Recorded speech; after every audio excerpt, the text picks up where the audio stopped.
Bonjour à tous, je vous propose de revenir sur le concept de domestication et en particulier pour le développement durable de la pisciculture. Alors pourquoi la domestication et quel intérêt de domestiquer les animaux? Pour cela, je vous propose de plonger au cœur du Prénéolithique dans la grotte de Lascaux il y a 18 000 ans. Observez ces hommes prénéolithiques qui subissaient alors pleinement leur environnement et les bêtes sauvages. En particulier, cet auroch, ancêtre de la vache, est en train de terrasser cet humain. Il est donc difficile à qu'un descendant de cette espèce soit aussi placide que cette vache. Vous pouvez remarquer à côté un chien. Ce chien est de loin le premier animal domestiqué par l'homme il y a près de 20 000 ans. Il est, dit-on, le meilleur ami de l'homme.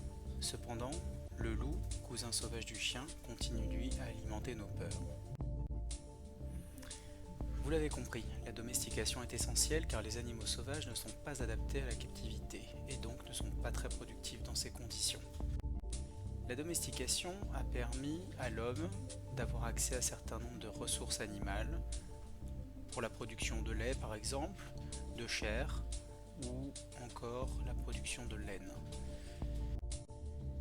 En revanche, concernant les poissons, si la carpe coille et le poisson rouge sont des animaux domestiqués, la majeure partie des espèces marines en particulier et d'espèces aquacoles restent peu domestiquées et donc la domestication de ces espèces reste un enjeu majeur pour le développement de la filière et permettre d'avoir des animaux bien adaptés aux conditions d'élevage.